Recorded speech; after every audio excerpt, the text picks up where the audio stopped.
Bon, et bien après une figurine de Halo, ce que je vous propose, c'est de découvrir une figurine de Superman.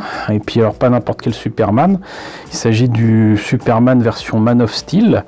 Sur l'illustration, du moins, on reconnaît plus ou moins la tête d'Henry Cavill, qui est donc le dernier Superman en date.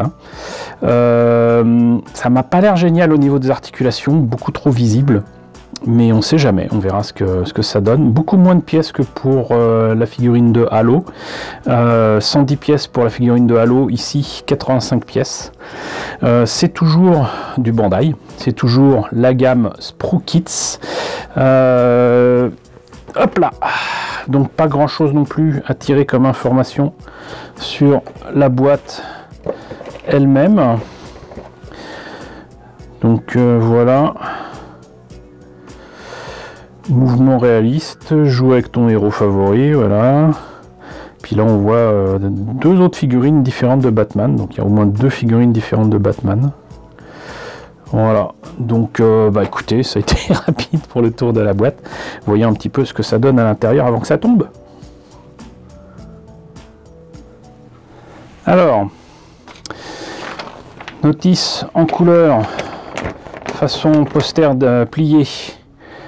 Comme pour la figurine de Halo, je trouve ça pas mal. Si, encore une fois, s'il n'y avait pas ça, ce serait juste génial de pouvoir mettre ça sur son mur, franchement. Notice. Torse, jambes, tête, bras, mains, patati patata, la cape, le socle, puis voilà quoi. Donc moi je l'aime pas cette notice, hein. Sincèrement j'ai l'impression qu'on me prend pour un abruti, mais il est quand même écrit 8 ans et plus. Pour moi c'est pas une notice qui est faite pour quelqu'un de 8 ans ou plus, ou alors s'il y a 8 ans vous avez besoin de ce genre de petits trucs avec des couleurs de partout, c'est que vous avez redoublé plusieurs fois vos classes à la maternelle, et voilà quoi. Enfin bon, pour moi les maquettes, que ce soit des figurines, des véhicules ou quoi, ça a toujours été un vecteur d'instruction, toujours un moyen d'apprendre des choses, donc avec du texte, avec des explications, autre chose que des couleurs et regarde c'est gentil, vas-y tu vas jouer avec. Non, voilà, c'est non, pour moi c'est pas bien. Bref, j'ai laissé sous sachet la cape qui est assez étonnante. Apparemment en fait elle est imprimée, vous voyez, elle donne l'impression qu'il y a des plis mais il n'y en a pas.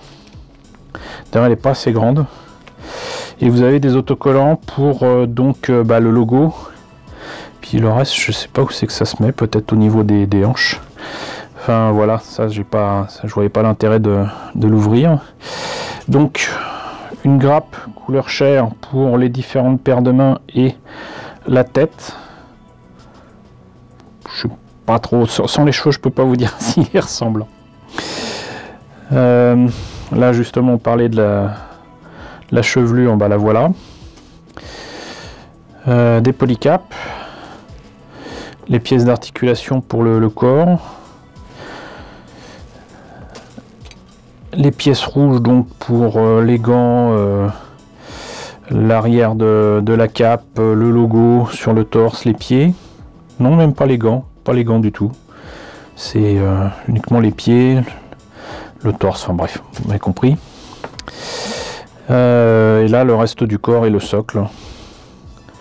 Bah, écoutez, mine de rien, encore une fois, même si c'est pas, ça vaut pas les détails de Halo, mais c'est logique, c'est pas mal, hein. C'est pas mal du tout. C'est vraiment pas mal.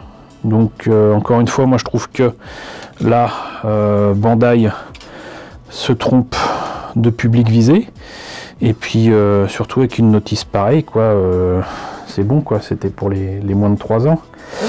Bref, on a vu pour les grappes, vu que la présentation est assez rapide encore une fois, ce que je vous propose c'est de voir ce que ça donne monté tel quel.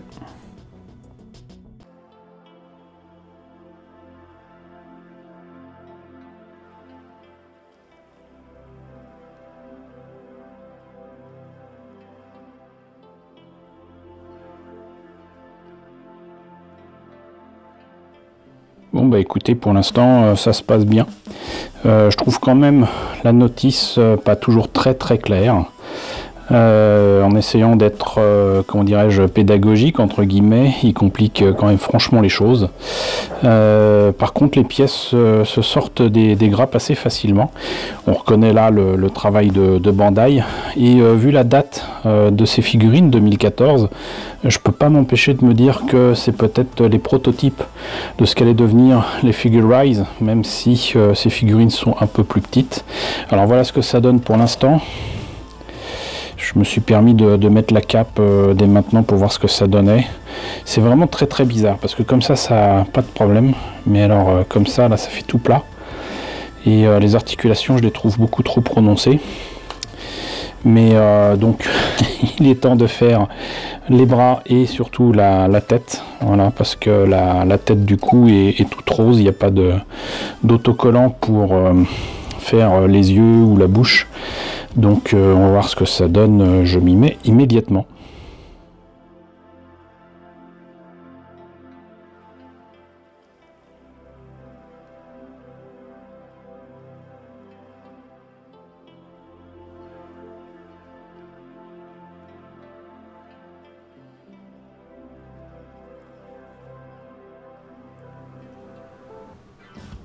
Alors voilà, j'en ai terminé avec le montage de cette figurine articulée de Superman tel qu'il est représenté dans le film Man of Steel.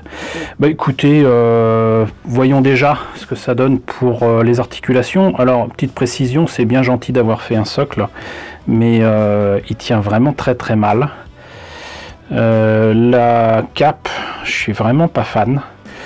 Et j'aime pas ça non plus, faire ça devant une caméra, mais j'essaye de vous montrer les possibilités de cette figurine en termes d'articulation. Alors déjà, les articulations, très souvent pour les pieds et les épaules, et ben en fait se déboîtent, donc les pièces ne tiennent pas, à moins de mettre peut-être le socle, et encore j'en doute, pas moyen de faire une pose dynamique à ce brave Superman. Ce qui m'ennuie le plus, alors peut-être qu'ils n'y ont pas pensé, mais pour moi Superman c'est aussi quelqu'un qui vole, quoi, et là vous voyez, la main ne tient pas. Donc ne pas le mettre en position de vol, ou mettre donc ses pieds dans une position qui correspond à celle du vol, bah bof.